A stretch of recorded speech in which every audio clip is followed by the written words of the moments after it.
पांचवा पैगाम आपकी खिदमत में आ रहा। 200 साल की उम्र का बूढ़ा जिंदा है। अमीर मुआविया रजी अल्लाह उनका दौर है। हैरत हुई यार, 200 साल का बूढ़ा भी जिंदा है। गए, पूछा कि इतनी लंबी उम्र दुनिया में तुमने काटी है, दुनिया को कैसा देखा? उस बूढ़े का जवाब सुनिए, वो नकल कर रहा हूं। उस बूढ़े ने कहा कि दिन के बदले दिन, रात के बदले रात, नेकी के बदले नेकी, बुराई के बदले बुराई, 50-50 दुनिया है, जैसा करोगे वैसा फल पाओगे। दुनिया में एक ही इंसान लंबी उम्र का आया, उससे बड़ी उम्र किसी की नहीं हुई, एक ही इंसान। वो कौन थे? हजरत नूह अलैहिस्सलाम थे। उनसे पूछा, इतनी लंबी उम्र आपने काटी इस दुनिया में, दुनिया को आपने कैसा पाया? का एक मकान है, उसके 2 दरवाजे हैं, एक दरवाजे से दाखिल हुआ, दूसरे से निकल गया। 1000 साल की उम्र इतनी जल्दी कट गई।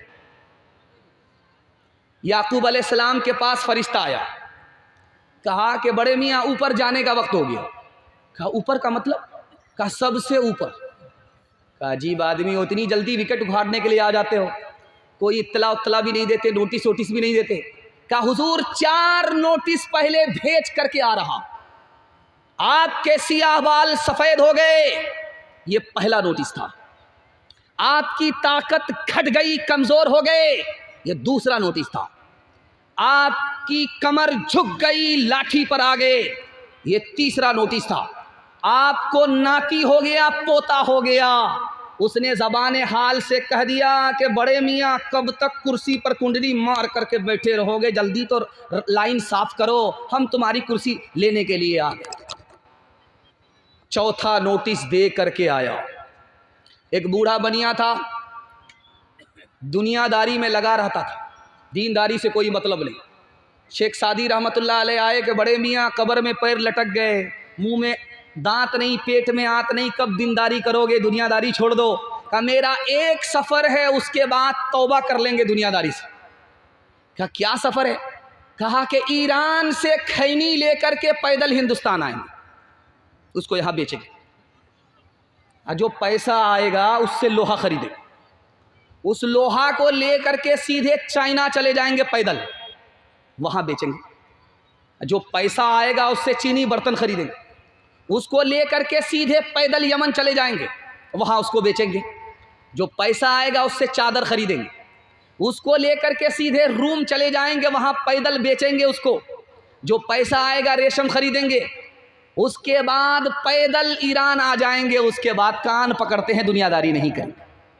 बड़े मियाँ इतनी लंबी चौड़ी चौहद्दी जो बांध रहे हो, इतने लंबे टाइम के लिए तुमको फरिश्ता छोड़ेगा, टपका नहीं देगा। कमर झुक के मिसले कमानी हुई, कमर झुक के मिसले कमानी हुई, कोई नाना हुआ कोई नानी हुई, कमर झुक के मिसले कमानी हुई। उनके बालों में गालिब सफ़ेदी हुई, उनके बालों में गालिब सफ़ेदी हुई, कोई दादा हुआ कोई दादी हुई, कोई दादा हुआ कोई दादी हुई। रिटायर होंगे इंशाअल्लाह, पहली फुर्सत में हज करेंगे, हाथ उठाइए इंशाअल्लाह। माशाअल्लाह। मलकुल मौत आपको रिटायर होने भी देगा कि नहीं देगा, जलसे में दुआ कर देता। 5वां पैगाम बड़ा खूबसूरत जवानों के हवाले से आ रहा है। हमारे जवान सुनने के लिए तैयार हैं, हाथ उठा दीजिए इंशाअल्लाह। बूढ़े लोग गलती से हाथ मत उठाइएगा, आप लोग दोबारा जवान होने वाले नहीं, सीधा जन्नत में जाकर के जवान। आपने देखा होगा इसराइल ने एयर स्ट्राइक किया फ़लस्तीन पर, जो मकान आसमान को छू रहा था वो धड़ाधड़ ज़मीन में आ गया। आटा की तरह इतना बड़ा मकान उड़ गया, तोप की बमबारी से इतना बड़ा मकान ज़मीन में आकर के ठहर गया। जानते हैं उस तोप से भी बढ़कर के, तोप की बमबारी से भी बढ़कर के 3 चीज़ें हैं। पहली चीज़ है ज़िना, ज़िना तोप से भी बढ़कर के। दूसरी चीज है शराब, ये तोप से भी बढ़कर के है। तीसरी चीज है गाना बजाना, ये तोप से बढ़कर के है। क्यों? तोप से जान जाती है और जिना से, शराब से, गाने बजाने से ईमान खतरे में पड़ जाता है। एक आदमी था, उसके बाप को इतनी लंबी चौड़ी जमीन थी कि 3-3 रेलवे स्टेशन उसकी जमीन से गुजरते थे। उसका बेटा जीतने की उम्मीद पर जुआ खेलने लगा। जुआ में जमीन हारता गया, हारता गया, हारता गया।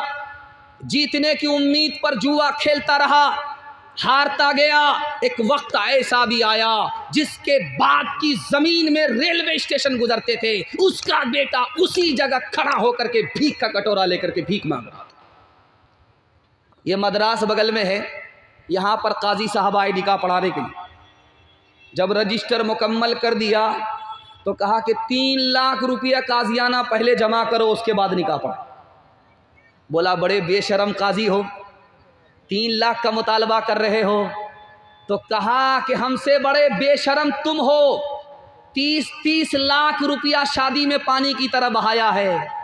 तुमको जब शर्म नहीं है तो हमको भी शर्म नहीं है। 3 लाख पहले जमा करो, उसके बाद निकाह पढ़ो। एक राज की बात सुनिए, आदमी कंजूस, कंजड़, बखील, मक्खी चूस क्यों बनता?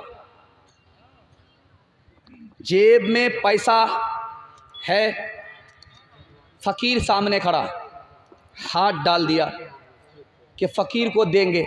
फकीर का मुंह देख करके पैसा याद आया, जेब में हाथ डाल दिया।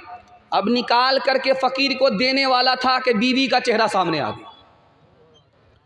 अब जेब में हाथ है तो निकल नहीं रहा है, वो ऐसा फंस गया, लगता है कि चंबुक ने पकड़ लिया, निकल नहीं रहा है। बीवी बाल बच्चे की मोहब्बत में आदमी कंजड़, बखील, मक्खी चूस हो गया। एक आदमी फूटी कौड़ी किसी को देता नहीं था, लेकिन दूसरे से अपनी तारीफ सुनता था। बोला कि मेरे हथेली में बाल नहीं है, इसका कोई जवाब दे सकता है? बीच से एक चमचा खड़ा हुआ, बोला हुजूर इसका जवाब यह है कि आपका देते देते घिस गया है, जबकि फूटी कौड़ी किसी को नहीं देता था। वो सोचा कि ये बेवकूफ़ बना रहा है। बोला कि देखो मुझे बेवकूफ़ मत बनाओ दिन के उजाले में, अगर मेरी हथेली में बाल नहीं है तो तुम्हारी हथेली में भी बाल नहीं। का हुजूर इसका भी जवाब मेरे पास है, आपका देते देते घिस गया, मेरा लेते लेते घिस गया है। बोला कि बेवकूफ़ नहीं बना सकते, इतना बड़ा सोपोल है, जलसा सुन रहा है, किसी की हथेली में बाल नहीं है। का हुजूर इसका भी जवाब मेरे पास है, आपका देते देते घिस गया, मेरा लेते लेते घिस गया है। और इन लोगों को कुछ मिलता ही नहीं है, सब कुछ हमको मिलता है। मोरे हसरत के हाथ मलते मलते इन लोगों की हथेली घिस गई है। अब एक राज सुनिए, आदमी हराम क्यों कमा रहा जबकि मुसलमान है? हराम पर भी ईमान है, हलाल पर भी ईमान है, लेकिन हराम कमाता क्यों है? लूट करके ला रहा है, कूट करके खा रहा है। ये राज आपको बता रहा हूँ। बीवी ताना मार रही है, लोग कहाँ से कहाँ पहुँच गए, आप वहीं के वहीं हैं। लोग कहाँ से कहाँ चले गए, आप वहीं के वहीं हैं। अब ताना की ताब न लाकर आंख बंद करके कमा रहा है, न हलाल को देख रहा है, न हराम को देख रहा है। बीवी की दुनिया बन गई, इस बदनसीब की आखिरत बर्बाद। बेटा खामोश रहता है शादी पर, लेकिन बाप बूढ़ा वकालत करता है। अल्लाह ने हमको क्या कमी दे रखी है, सब कुछ दे रखा है, लेकिन 4 चक्का दे दीजिएगा तो उस पर आप ही की बेटी आएगी और जाएगी, क्या फ़र्क पड़ जाएगा। हमको अल्लाह ने सब कुछ दे रखा है, डबल डबल सामान दे दीजिएगा तो एक पर आराम आपका दामाद करेगा, एक पर आराम आपकी बेटी करेगी। कितना बड़ा सियाना है, काम भी निकालना चाहता है, बदनाम भी नहीं होना चाहता है। एक भूमियार था, दुनिया को ठग करके जा रहा था, तो बेटा से बोला कि मैं फरिश्ता को भी ठगना चाहता हूँ।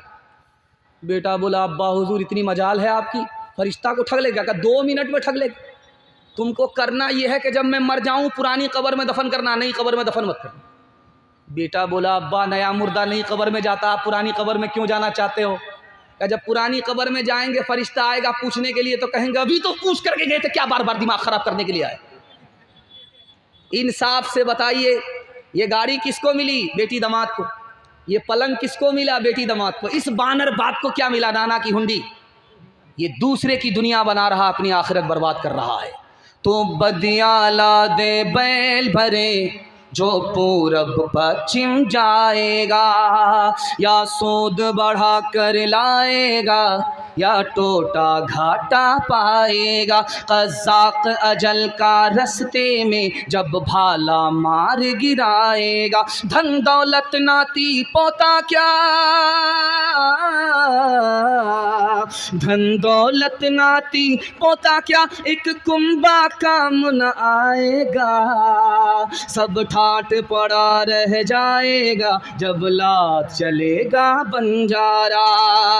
कर तू भी तरक्की दुनिया में असबाब तिजारत पैदा कर। कर तू भी तरक्की दुनिया में, कर तू भी तरक्की दुनिया में असबाब तिजारत पैदा कर। कारून की दौलत ठुकरा दे, उस्मान की दौलत पैदा कर। कारून की दौलत ठुकरा दे, उस्मान की दौलत पैदा कर।